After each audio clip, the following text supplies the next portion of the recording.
வேதாகமத்தில் ரொம்ப பயங்கரமாக செயல்பட்டது யாருன்னா எலியா தான். அவர் தான் பயங்கரமாக சோர்ந்தும் போனார்.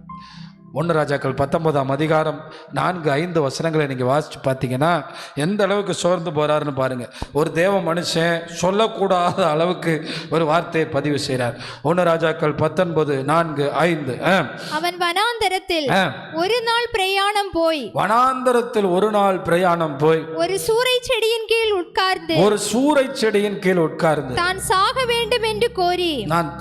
வேண்டும் என்று கோரி போதும் கர்த்தாவே என் ஆத்துமாவை எடுத்துக்கொள்ளு, நான் என் பிதாக்களை பார்க்கிலும் நல்லவன் அல்ல என்று சொல்லி. இப்படி ஒரு ஜெபம் பண்றத ஆண்டவர் விரும்பவே மாட்டார்.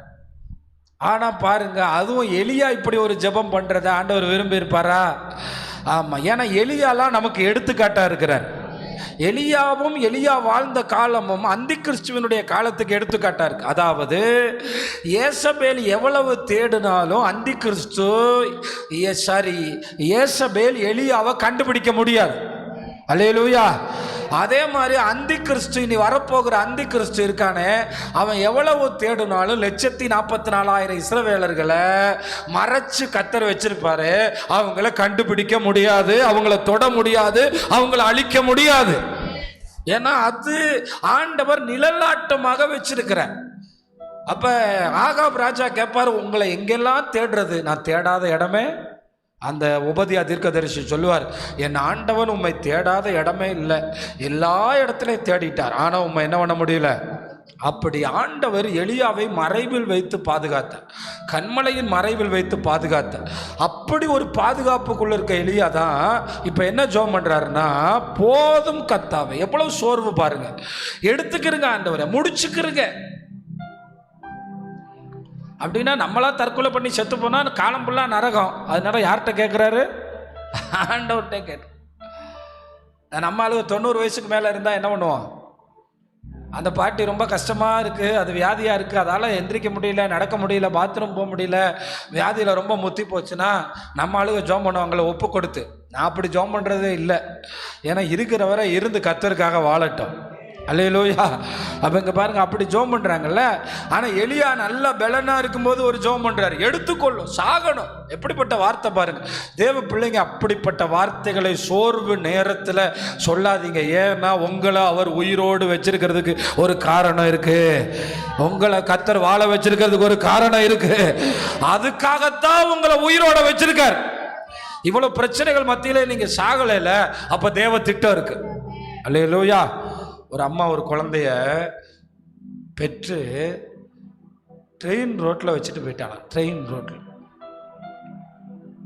நம்ம ரயில்வே அப்பப்போ லேட்டாக வரும் பார்த்தீங்களா, அதே மாதிரி அன்னைக்கு ட்ரெயின் ரோட்டில் 1/2 மணி நேரம் ட்ரெயின் லேட்டாக வந்துச்சான். அந்த குழந்தை கொஞ்சம் கொஞ்சமாக உருண்டு அந்த ரோட்டில் இருந்து கீழே வந்துச்சான். ட்ரெயின் போயிடுச்சு, குழந்தை பழச்சிக்கிருச்சு. அல்லேலூயா. கடைசியாக ட்ரெயின் போன பிறகு அங்கே வந்த நாய்கள் அந்த குழந்தைய கடித்து கையில் இவ்வளோ தூரம் வர கடிச்சிச்சான். அப்போ அங்கே யாரையோ போனவங்க அங்கே இருக்க மிஷினரி நிறுவனத்திட்ட சொல்லி ஓடி வந்து வேகமாக எடுத்து ட்ரீட்மெண்ட் பண்ணி இந்த கையை காப்பாற்றுறதுக்கு எவ்வளவோ ட்ரை பண்ணாங்களா. நாய் கடித்து செப்டிக் ஆயிடுச்சு. அந்த குழந்தைய சரி பண்ணி எடுத்து கைக்கெல்லாம் நல்ல மருந்து ஆன்டிபயோட்டிக்லாம் கொடுத்து அந்த குழந்தைய சரியாக்கி இன்றைக்கி அந்த குழந்தை ஜெம்ஸ் நிறுவனத்தில் நல்ல ஆராதிக்கிற, பாட்டு பாடுற, ஆண்டவருக்கு சாட்சியாக இன்னைக்கு கர்த்தர் எழுப்பிட்டாருங்க. அல்லேலூயா. ஏதோ ஒரு தாய் ட்ரெயின் ரோட்டில் சாகட்டும்னு வச்சுட்டு போன குழந்தைய கர்த்தர் காப்பாற்றுவார்னா நம்மளை காப்பாற்றுறதுக்கு ஒரு நோக்கம் இருக்கு. எலியாவை காப்பாற்றுறதுக்கு ஒரு நோக்கம் இருக்கு. அப்போ இங்கே பாருங்க, போதும் கர்த்தாவே என்னை எடுத்துக்கொள்ளும். ஒரு நாள் நீங்கள் அப்படி ஜோம், ரொம்ப அழகாக ஜோம் பண்ணுறாரு. என் பிதாக்களை பார்க்கலன்னா எப்படி பாருங்க, நான் மோசமானவன், அதனால் என்னை எடுத்துக்கிறோம். எவ்வளோ பெரிய சாதனை செஞ்சவர். வானத்திலேருந்து அக்கினியவே, ஆபிரகாம், ஈசாக்கு, யாக்கோபின் தேவனே, நீர் என்னை அனுப்பினீர் என்றும் நான் உம்முடைய ஊழியக்காரர் என்றும் இப்பொழுது விளங்க பண்ணும்படி நம்முடைய அடியனை கேட்டருளும்னு ஜோம் பண்ணி வானத்திலிருந்து என்ன இறக்கிட்டாரு? போன அதிகாரத்தில் அக்கினியை கூட இறக்க தெரிஞ்ச அவருக்கு, தேவனுடைய வல்லமையை வெளிப்படுத்த தெரிஞ்ச அவருக்கு இங்க பார்த்தா சோர்ந்து போறார். பல நேரம் எவ்வளவோ பெரிய பிரச்சனைகளை தாண்டின நம்ம சின்ன பிரச்சனைகளை என்ன பண்றோம்? சோர்ந்து. உங்கள் பலத்தை நம்புறது தான் இங்கே பிரச்சனை. உங்கள் பலத்தை நம்பாதீங்க, கர்த்தர் பலத்தை நம்புங்க, கர்த்தர் பலப்படுத்துவார். அடுத்த வசனத்தை பாருங்க, வாசிங்க. ஒரு சூரை செடியின் கீழ் படுத்துக்கொண்டு, ஒரு சூரை செடியின் கீழ் படுத்துக்கொண்டு நித்திரை பண்ணினார். இதுல இருந்து என்ன தெரியுதுன்னா, சோர்வு செயல்படாத தன்மையை கொண்டு வந்து விட்டுறது. சோர்வு என்ன தன்மையை கொண்டு வந்து விட்டுறது? செயல்பட வேண்டிய நேரத்தில் செயல்படாம ஐயா எங்க பண்ணிட்டு இருக்காரு? தூங்கிட்டு இருக்காரு. எங்கே தூங்குறாரு? நீ சூறை செடிக்கு அடியில் தூங்கிட்டே இருக்காரு. இன்னைக்கு நிறைய வாலிபர்கள் அப்படித்தான். செயல்பட வேண்டிய நேரத்தில் செயல்படணும், செயல்பட வேண்டிய நேரத்தில் செயல்பட்டு தான் ஆகணும். தூங்கி கொண்டு இருக்கிறார். சோர்வு தூங்க பண்ணுது, சோர்வு செயல்பட விடாமல் பண்ணுது. சோர்வு ஆண்டவருடைய திட்டங்களை நம்மிலிருந்து நிறைவேற்ற முடியாமல் தடுக்கிறது. அங்கே சூறை செடிகளே நித்திரை பண்ணுகிறான். அப்பொழுது ஒரு தூதன் அவனை தட்டி எழுப்பி, பாருங்க, பரலோகத்திலிருந்து ஒரு தூதனை எழுப்பி ஆகாபு வீட்டில இருந்து அப்பத்தை எடுத்துட்டு வந்து, ஒரு தடவை காக்கா அப்படி எடுத்துட்டு வரும், இப்ப இல்லை, ஆனா இது தூதனே கொண்டு வர்றான். பரலோகத்திலிருந்து தூதனே கொண்டு வந்து தட்டி எழுப்பி எழுந்திருந்து போஜனம் பண்ணி என்றார். போஜனம் பண்ணுன்னு சொன்னா அடுத்த வசனத்துல பாருங்க, விழித்து பார்க்கிற போது இதோ தழலில் சுடப்பட்ட அடையும். எப்படி சுட்டு வந்திருக்கு பாருங்க, தெரியுமா? இன்னைக்கெல்லாம் வேக வேகமாக அடுப்பில் வச்சு நம்ம சமைக்கிறதுக்கும் தழலில் சமைக்கிறதுக்கும் வித்தியாசம் இருக்குது. ஆண்டவர் எலியாவுக்கு எப்படி கொடுக்குறாரு? தழல்ல சமைச்ச அடையும் ஒரு பாத்திரத்தில் தண்ணீரும் அவன் தலைமாட்டில் இருந்தது. அப்பொழுது அவன் புசித்து குடித்து திரும்ப படுத்து கொண்டான். நம்ம வீட்டில் இந்த செல்ல பிள்ளைங்க எல்லாம் படுத்து தூங்கிட்டே சாப்பிட்டுட்டு திரும்ப தூங்கும்ல, அது மாதிரி ஆண்டவருக்கு செல்ல பிள்ளையாகிய எலியா என்ன பண்றாரு? அதே சூறை செடியில படுக்கிறாரு. ஆமா, அவர் பாட்டுக்கு எந்திரிக்கிறாரு, சாப்பிடுறாரு, தூங்குறாரு. அடுத்து பாருங்க, கர்த்தருடைய தூதன் திரும்ப இரண்டாம் தரம் வந்து அவனை தட்டி எழுப்பி எழுந்திருந்து போஜனம் பண்ணு, நீ பண்ண வேண்டிய பிரயாணம் வெகு தூரம் என்றான். அப்பொழுது அவன் எழுந்திருந்து புசித்து குடித்து அந்த போஜனத்தின் பலத்தினால் 40 நாள் இரவு பகல் ஒரே பெண்ணும் தேவனுடைய பர்வதம் மட்டும் நடந்து போனான். ஒரு தடவை கர்த்தர் நமக்கு வார்த்தை கொடுத்தாருன்னா 40 நாள் நடக்கலாங்க. நல்லா கையை தட்டுங்களேன், ஹல்லேலூயா. அதனால தான் உபவாச ஜெபத்துக்கு வந்தாலும் ஆராதனைக்கு வந்தாலும் சத்தம் கேட்கணும், சாப்பிட்டுட்டு படுத்துடக்கூடாது. சில பேர் ஒரு தூண் பக்கமாக வந்து உட்காந்து தூங்கிட்டு போயிடுறாங்க, சில பேர் வந்து சேரில் உட்காந்து தூங்கிட்டு போகிறாங்க. நான் தமிழ் மொழி தானே பேசுகிறேன், ஆண்டவர் என்னோட பேசுறாரான்னு காதுகளை திறந்து வைக்கணும். அங்கே தேவன் பேசின போது 40 நாள் சாப்பிட வேண்டிய அவசியமே வரல. இந்த வேதாகமத்தில் 40 நாள் தண்ணி குடிக்காம சாப்பிடாம இருந்தது மோசே, எலியா, ஆண்டவராகிய இயேசு. அவங்க 3 பேர் பரலோகத்தில் விசேஷமானவங்க. அதனாலதான் மறுரூப மலையில எலியாவையும் மோசேயும் கர்த்தர் கொண்டு வந்தார், இயேசுவை பலப்படுத்துறதுக்கு. இயேசு கடைசியாக பரலோகத்திலேருந்து திட்டங்களை வாங்கினதும் மறுரூப மலையில் வந்து சொன்னது யாரு? மோசேயும். செய்தி அனுப்புனது எங்கேருந்து? பரலோகத்தில். அப்படிப்பட்ட மோசே போய் எலியா போய் சோர்ந்து போகலாமா? ஆண்டவருடைய சத்தம் கேட்க கேட்க ஒரு ஞாயிற்றுக்கிழமை வந்து சத்தம் கிடச்சிருச்சுன்னா, வசனம் கிடச்சிருச்சுன்னா அந்த வாரம் ஃபுல்லாக வண்டி ஓடும். அப்போ வசனத்தை கேட்கறதுக்கு விருத்த சேதனமுள்ள செவிகள், விருத்த சேதனமுள்ள இதயம். ஆண்டவர் என்னோடு என்ன பேசுறார், என்ன குறித்து என்ன சொல்றார், என் குறித்து என்ன திட்டம். நீ இங்க தூங்கக்கூடாது, நீ இந்த சூறை செடியில படுத்திருக்க கூடாது, நீ எழும்பு, நீ பண்ண வேண்டிய பிரயாணம் வெகு தூரம். அல்லேலூயா, அல்லேலூயா. இப்போ இந்த பிரதர்லாம் பார்க்குற நல்லா உற்சாகமாக இருக்கார் பாருங்க. அவருக்கு எத்தனை வயசு? 70 வயசுலையும் செயல்பட்டுக்கிட்டே இருக்கார். கைதட்டி கர்த்தருக்கு ஒரு மகிமை சொல்லுங்க. அல்லேலூயா. சொல்லப்போனால் இங்கே உட்காந்துருக்க எல்லாரை விட அவருக்கு தான் வயசு கூட.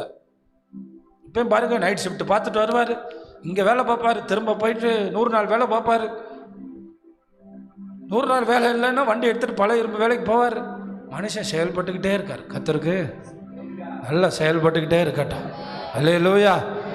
அதான்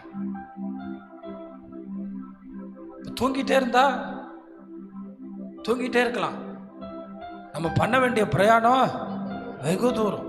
ஆண்டவர் சொன்ன போது ஒரே மலையில 40 நாள் நடக்கிறார் பாருங்க. நடந்தா அடுத்து மறுபடியும் பாருங்க, அங்க பாருங்க ஆண்டவருடைய சத்தம் வருது பாருங்க. 9ஆம் வசனத்துல பாருங்க. அங்கே அவன் ஒரு கெபிக்குள் போய் தங்கினான். இதோ கர்த்தருடைய வார்த்தை அவனுக்கு உண்டாகி, அவர் எலியாவே, இங்கே உனக்கு என்ன காரியம் என்றார். இப்படி நிறைய பேர் இருக்காங்க. சோர்ந்து போயிருவாங்க, கர்த்தர் பேசுவாரு, பலப்படுவாங்க, ஒரு 4 வாரம் நல்லா இருப்பாங்க, மறுபடியும் போய் கெபில உட்கார்ந்துக்குருவாங்க, மறுபடியும் போய் பழைய பாவத்துல உட்கார்ந்துக்குருவாங்க, மறுபடியும் போய் பழைய சோர்வுல உட்கார்ந்துருவாங்க, மறுபடியும் போய் பழைய நிலையில போயிருவாங்க. இவர் என்னையா முதல்ல சாப்பிட்டாரு, தூங்குனார், அடுத்து தட்டி எழுப்புனா நடக்க ஆரம்பிச்சாரு, நடந்து கர்த்தர் திட்டத்தை நிறைவேற்றுவாருன்னு பார்த்தா மறுபடியும் போய் நல்ல இடமா பார்த்து படுத்துக்கிட்டார். சூறை செடி கூட அப்பப்போ வெயில் வரும், கெபினா நல்ல குகை மாதிரி இருக்கும், ஜம்முன்னு படுத்துக்கிடலாம். ஆனால் ஆண்டவர் விடமாட்டார். உங்களை கொண்டு நிறைவேற்றதை உங்களை கொண்டு தான் நிறைவேற்றுவார். அதனால தான் சொன்னேன், சகோதரியே சகோதரனை பெரியவர்களை, நீ தேவனோட இருந்தால் அவருக்கானதை செய்யாமல் இருக்க முடியாது. தேவ சத்தம் காதில் கேட்டுக்கிட்டே இருக்கும். கொஞ்சம் எக்ஸ்ட்ரா படுத்தா கூட எனக்குள்ளே சொல்லும், நீ எலும்பு, இன்னைக்கு ஜோம் பண்ணணும். காலையில் உடல் பலவீனம் ஆயிடுச்சு, கொஞ்சம் அப்படி இப்படி காலையில் ஜோம் பண்ணிட்டு போய் வீட்டில் படுத்தோன்னு வச்சுங்களேன், உள்ளேருந்து நீ எந்திரி நீ படுக்காத, நீ போகணும், நீ ஜெபிக்கணும், நீ ஜெபிக்கலைன்னா எப்படி, நீ எந்திரிக்கணும், செயல்படணும், படுக்காத குகையில் படுத்திருக்காத, எழும்பணும், ஓடணும், வேலை இருக்குது, திட்டம் இருக்குது, நம்மளை கொண்டு ஒரு பெரிய நோக்கம் இருக்குது, குகையில் படுத்திருக்காத. அதனால தான் சொல்கிறேன், பிசாசோட வேலை சோர்வுலேருந்து தேவன் எழுப்பி விட்டாலும் எங்கே போய் படுத்துடுறாங்க, கெபியில். புது வருஷம் வரும், கர்த்தர் எழுப்பி விடுவார், மறுபடியும் போய் படுத்துருவாங்க. கெபியில போய் படுத்தா கர்த்தர் விட்டாரா? இப்போ கர்த்தரே வந்துட்டார். அல்லேலூயா. ஆமாம், இப்போ தூதனை அனுப்புனா வேலைக்கு ஆகாது, யாரே வந்துட்டாரு, கர்த்தரே வந்துட்டார். வந்து என்ன சொல்றாரு பாருங்க. அதற்கு அவன், சேனைகளின் தேவனாகிய கர்த்தருக்காக கெபிக்குள்ளே தங்கினேன், கர்த்தருடைய வார்த்தை எனக்கு உண்டாயிற்று. அப்ப கர்த்தரே இங்க வந்து பேசுறாரு, கர்த்தருக்காக வைராக்கியமா இருந்தேன். இஸ்ரவேல் புத்திரர் உமது உடன்படிக்கையை தள்ளிவிட்டார்கள், உம்முடைய பலிபீடங்களை இடித்து உம்முடைய தீர்க்கதரிசிகளை பட்டயத்தினால் கொன்று போட்டார்கள். நான் ஒருவன் மாத்திரம் மீதியாயிருக்கிறேன், என் பிராணனையும் வாங்க தேடுகிறேன். இவருக்கு என்ன நினைப்புனா, இஸ்ரவேல்ல இவர் ஒரு ஆள் தான் நல்லவரா, இவரை தவிர கடவுளுக்கு யாரும் இல்லையா, ஆளே இல்லை, இவர் தான் ஆண்டவருக்காக நின்றாராம். அதுதான் ஆண்டவர் இங்கே பதில் சொல்றாரு, எப்பா நீ மட்டும் இல்லப்பா, மொத்தமாக பாகால்களுக்கு முழங்கால் படியிடாத எத்தனை ஆயிரம் பேரை வச்சிருக்கேன், 7000 பேர் வச்சிருக்கேன். ஆமாம், எப்பயும் நினச்சிடக்கூடாது நான் மட்டும்தான் கடவுளுக்கு இருக்கேன்னு. ஆமாம், அவருக்கு 7000 இல்லை, 70,000 இல்லை, இந்த தேசத்தில் மட்டும் ஆவிக்குரிய கிறிஸ்தவங்க மட்டும் 1 கோடி பேருக்கு மேலே இருக்காங்க. நல்லா கைத்தட்டி கர்த்தரை மகிமைப்படுத்துங்க. அல்லேலூயா. அரசாங்க திட்டத்தின்படி 2.5% கிறிஸ்தவங்க, அரசாங்க கணக்குப்படி 100 கோடிக்கு 2.5 கோடி கிறிஸ்தவங்க, அரசாங்க கணக்கின்படியே 140 கோடி பேர் இருக்கிற இந்த தேசத்தில் 3 கோடி பேர் கிறிஸ்தவங்க. அதில் ஆவிக்குரியவங்க நான் சொல்கிற கணக்கில் ரொம்ப கம்மியான கணக்கிலேயே நான் இருக்கேன்னு நினைக்காதீங்க, 1 கோடி பேருக்கு மேலே கர்த்தருக்கு இருக்கிறாங்க. அல்லேலூயா, அல்லேலூயா. நான் இல்லைன்னா எதுவுமே நடக்காதுன்னு மட்டும் நினைக்காதீங்க. நான் எப்பயுமே நினைப்பேன், நான் இல்லாட்டா நல்லா நடக்கணும். ஆமென். இப்போ கர்த்தருக்காக வெகு வைராக்கியமாக இருந்தேன். 2 விஷயம் தான் இங்கே எலியாட்ட இருக்க பிரச்சனை. நான் தான் அவருக்காக நிற்கிறேன், இன்னொன்று நான் நிற்கிறேன்ல, எனக்காக இந்த ஏசபேலை அழிக்க வேண்டியதானே, எனக்காக ஆண்டவர் ஏதாவது செஞ்சு அந்த அம்மா மேலே அக்கினி இறக்க வேண்டியதானே. ஏசபேல் இருக்கிறதுக்கும் காரணம் இருக்குது.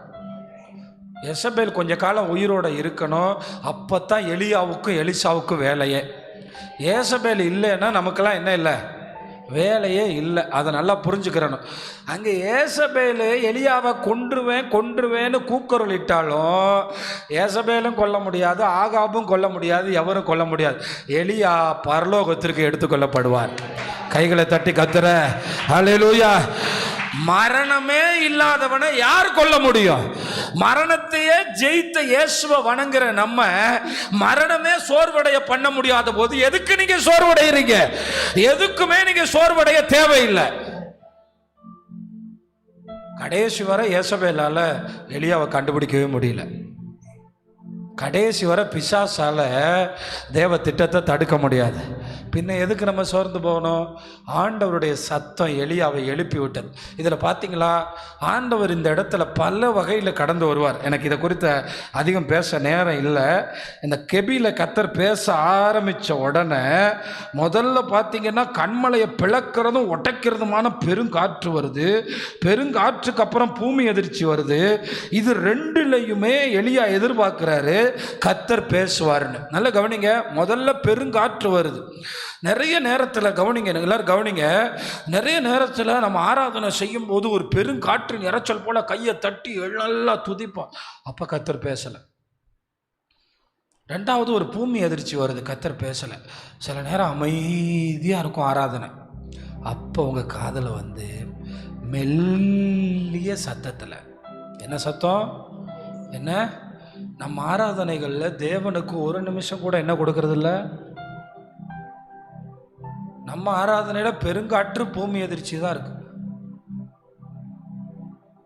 அப்போ ஜனங்கள் தங்களுடைய காதை கவனமாக கொடுத்து தேவ சத்தத்தை கண்களை மூடி கேட்கணும். எந்த ஜெபம் பண்ணாலும் லாஸ்ட் அட்டம்ப்டில் கர்த்தர் சத்தத்துக்காக கொஞ்சம் டைம் எடுக்கும். கண்டிப்பாக கர்த்தர் மெல்லிய சத்தத்தில் பேசுவார். கர்த்தர் சத்தம் எலியாட்ட கேட்ட உடனே சோர்வு மாறி நடக்க ஆரம்பித்தான். அல்லேலூயா. அவன் நடந்த தூரம் 40 நாள் நடந்த தூரத்தை விட அதிகமான தூரம். கர்த்தர் சொன்னது சீரியா வர போய் சொன்னார். எங்கே வர?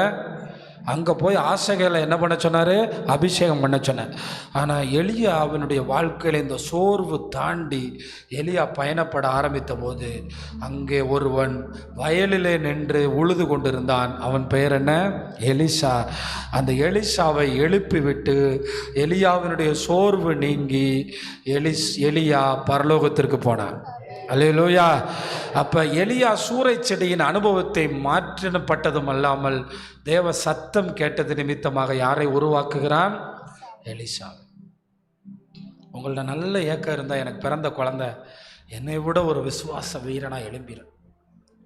எப்பயுமே இன்னைக்கு கிறிஸ்தவ வாழ்க்கையில் பார்க்குற இறங்கு வரிசை தான் வருது. என்ன வரிசை? ஏறு வரிசையாக இருக்கணும்யா. நம்ம ஒரு சாதாரணமானவனாக இருந்தால் நம்ம பிள்ளை ஒரு அசாதாரணமானவனாக மாறணும். நம்மளை மாதிரி இல்லை.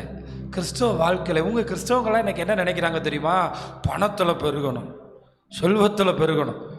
கடைசியில் யோசபாத்து மாதிரி மாறுறாங்க, கடைசியில் ஆகாப் ராஜா மாதிரி மாறுறாங்க. பணத்தில் பெருகிறத பற்றி நினைக்க வேண்டாம். ஆமாம், விசுவாசத்தில் தேவனுக்கு அடுத்த காரியங்கள். எலியா 1 மடங்கு செஞ்சான்னா எலிசா 2 மடங்கு செய்யணும். அல்லேலூயா. நம்ம இப்போ சோர்ந்து போனால் நம்ம பிள்ளைங்களை எப்படி எழுப்புறது? நீங்கள் நினைக்கலாம், ஐயோ பாஸ்டர் இந்த காலத்து பிள்ளைகளை வளர்க்க முடியலையே, ஃபோனை வைக்க மாட்டேங்கிறான், சொன்னால் கேட்க மாட்டேறான், கண்ணி தான் வருது பாஸ்டர். நீ சோர்ந்து போய் கெபிக்குள்ளே இருக்காது. நீ முழங்கால மடக்கு. பிள்ளை வேலைக்கு போன பிறகு, ஸ்கூலுக்கு போன பிறகு, காலேஜுக்கு போன பிறகு முழங்கால நின்று எனக்குள்ளே இருந்து ஒரு எலிசா வந்தாகணும்ப்பா. நான் வாழ்ந்த வாழ்க்கை மாதிரி என் பிள்ளை வாழக்கூடாது. உமக்காக அவன் பிரகாசிக்க எனக்கு இந்த கிருபையை தார. நானே ஐயோ பிள்ளை இப்படி ஆயிடுவானோ, பிள்ளை பாவத்தில் விழுந்துருவானோ. அதுவும் அந்த டீன் ஏஜ் பிள்ளைங்களுக்கு வரும்போது ரொம்ப சவால். பிரியமானவர்களே, சவாக்கும். நம்ம கொஞ்சம் திட்டினோன்னா கோவிச்சுக்கிறோம், பேசாது. எவனாவது பார்த்து சிரிச்சா இவங்களும் சிரிச்சிருவாங்க. உலகம் என்ன நிலைமையில் இருக்கும் பாருங்க. இதெல்லாம் எப்படி பாஸ்டர் ஹேண்டில் பண்ணுறது? ஒன்றே ஒன்று தான், 40 நாள் தேவ சமூகத்தில் இருந்தால் எலிசாக்கள் பிறப்பார்கள். எலிசாக்கள் பிறப்பார்கள். எலிசாக்கள் பிறப்பார்கள்.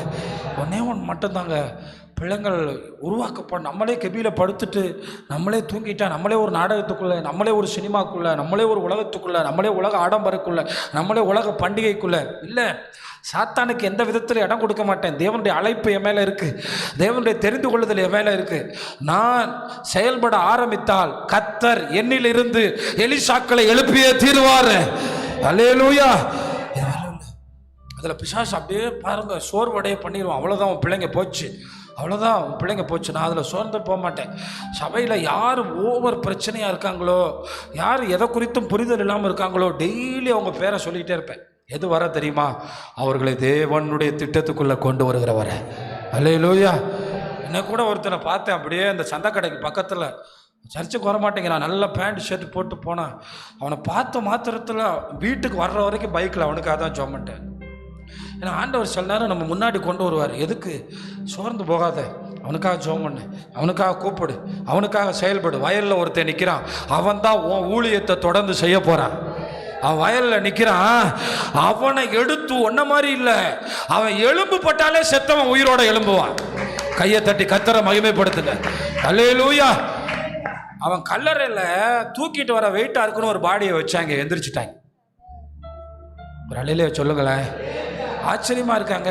இந்த பாடியை தூக்கிட்டு போகும்போது பக்கத்து கல்லறையில் வச்சுட்டு என்ன தோண்டுவாங்க? குழி தோண்டுவாங்க. இந்த கல்லறை யாரு கல்லறையாக இருந்திருக்கு? பார்த்தா குழி தோண்டிட்டு இவனை தூக்கி உள்ளே போடலான்னு பார்த்தா அவன் எந்திரிச்சு நிற்கிறான். அப்படிப்பட்டவனாக்கு எலிசா. கைகளை தட்டி கர்த்தரை மகிமைப்படுத்துங்க. அல்லேலூயா. நீங்க சோர்ந்து போயிட்டா எப்படி எலிசா வருவான்? அதனால தான் வீட்டில் பிள்ளைங்க இருக்கிற வீடுகளில் நீங்களே டிவி பெட்டிக்கு முன்னாடி 2 முண்டைக்கண்டை வச்சுக்கிட்டு முடிச்சுக்கிட்டே இருக்காதீங்க. கடைசியில் உங்கள்கிட்ட இருந்து அவன் என்ன கற்றுக்குருவான்? சினிமாவை கற்றுக்குறான். நீங்களே 2 மொபைல் ஃபோனை வச்சுக்கிட்டு நீங்கள் யார்கிட்டையாவது பேசிக்கிட்டே இருக்காதீங்க. பிள்ளைங்க இருக்கும்போது கவனமாக இருக்கணும், ஜெபத்தில் கவனமாக இருக்கணும், சோர்ந்து போயிடக்கூடாது. சூறை செடியில் படுத்துட்டு நான் கடவுளுக்காக ஊழியம் செஞ்சேன், இப்படி ஆயிடுச்சே, நான் கடவுளுக்காக இப்படிலாம் செயல்பட்டேன், இப்படி ஆயிடுச்சே. இல்லை, நம்ம நடந்துக்கிட்டே இருப்போம், ஜெபிச்சுக்கிட்டே இருப்போம், செயல்பட்டுக்கிட்டே இருப்போம். போகிற வழியில் ஒரு அற்புதம் நடக்கும். போகிற வழியில் ஒன்று கூட நீங்கள் வேதத்தை நல்லா கவனிச்சிங்கன்னா, சீரிய தேசத்துக்கு ஆசகேல தலைவனாக ஏற்படுத்தவே இல்லை. யார்? எலியா. ஆனால் யாரை ஏற்படுத்திட்டு போயிட்டாரு? எலிசாவை ஏற்படுத்திட்டு போயிட்டார். ஆசகேல அபிஷேகம் பண்ணதும் யெகூ அபிஷேகம் பண்ணதும் யார் தான்? எலிசா. அப்போ நமக்கு பின்னாடி ஒருத்தனை சரியாக உங்கள் குடும்பத்துக்கு ஏற்படுத்திட்டு போயிட்டீங்கன்னா மீதியை கர்த்தர் பார்த்துக்கிடுவார். கைகளை தட்டி கர்த்தரை மகிமைப்படுத்துங்க. அல்லேலூயா. அதான் ரொம்ப முக்கியம். அப்போ பிரச்சனை, காரியங்கள், அவங்களுடைய நடவடிக்கைகள் சோர்ந்து போக பண்ணோம். நம்மளே எப்படி இருந்தோம், எவ்வளோ மோசமாக இருந்தோம். ஆமாம், நம்மளே மாற்றினார்ல. எப்படி? நம்ம உறவுகளுக்கு கொஞ்சம் டைம் கொடுப்போம். யாருக்கு? நம்ம பிள்ளைகளுக்கு கொஞ்சம் டைம் கொடுப்போம். நம்ம வாலிபத்தை நினச்சி பார்த்தா பிள்ளைங்களுக்கு கொஞ்சம் டைம் கொடுப்போம். சோர்ந்து போவேன், ஐயோ இப்படி இருக்காங்களே, உலகத்தை ரொம்ப பெருசாக நேசிக்கிறாங்களே. அப்போ தேவ சமூகத்தில் இருந்ததுனால, கர்த்தருடைய பர்வதத்தில் இருந்தனால, கர்த்தருடைய சத்தம் கேட்டு எலியா சோர்வு நீங்கி தேவ திட்டத்தை நிறைவேற்றினார். அந்த சாக வேண்டும் என்று ஜெபிக்கப்பட்டவனை செயல்படுகிறவனாய் கர்த்தர் மாற்றிவிட்டார். சாக வேண்டும் என்று ஜெபித்தவனை யோர்தானை பிளக்க வைத்தார். அல்லேலூயா. சாக வேண்டும் என்று ஜெபித்தவனை சாவை காணாமலே எடுத்துக்கொண்டார். அல்லேலூயா. எசபேலுக்கு செய்தி போயிருக்கோம், என்னன்னு தெரியல, எலியா திடீர்னு என்ன ஆயிட்டாரு? எலியா வெளியே போயிட்டு மேலே போயிட்டார், துண்டு மட்டும். ஏன்னா மேலே போனதுக்கு ஒரு அடையாளம் வேணும்ல. ஆமாம், வெயிட்லெஸ்ஸான துண்டு கீழே வருது, வெயிட்டான ஆள். தேவன் நினச்சா எதையும் செய்வார்.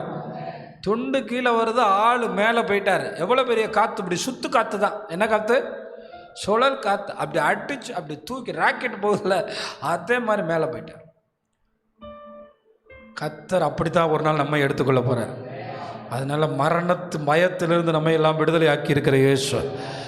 மனுஷன் மரணத்துக்கு தாங்க பயப்படுவான். எவ்வளோ பெரிய மனுஷனாக இருந்தாலும், எவ்வளோ பெரிய பணக்கார, அதிலிருந்தே நம்ம பயத்தை நீக்கியிருக்காருன்னா நம்ம ஏன் சோர்ந்து போகணும்? ஒன்றே ஒன்று மட்டும்தான், எப்பெல்லாம் சோறு வருதோ ஓரைப்புக்கு வந்துடுங்க, கர்த்தருடைய பர்வதத்துக்கு வந்துடுங்க, கர்த்தருடைய பிரசன்னத்துக்கு வந்துடுங்க. ஆண்டவரே சோர்வாக இருக்கேன் சொல்லுங்கள். இல்லைன்னா அவர் பர்வதத்துக்கு வந்தீங்கனாலே அவர் பேசுவார். கேட்க கேட்க சோர்வு நீங்கும். முதல்ல பேசினாரா, தட்டி எழுப்பு போனால் கேட்கல, மறுபடியும் தட்டி எழுப்பு போனால் 40 டேஸில் நின்றுட்டார். மறுபடியும் கெபிக்கு போனால் நீ போக வேண்டிய தூரம், உன்னை கொண்டு ஒரு பெரிய திட்டம் இருக்குது. ஆமாம், அந்த நேரம் திட்டத்தை வெளிப்படையாக சொல்லி இதெல்லாம் செஞ்சிரு, நானே உன்னை எடுத்துக்கிறேன், நீ சாக வேண்டான்னு கர்த்தர் சொல்கிறார்.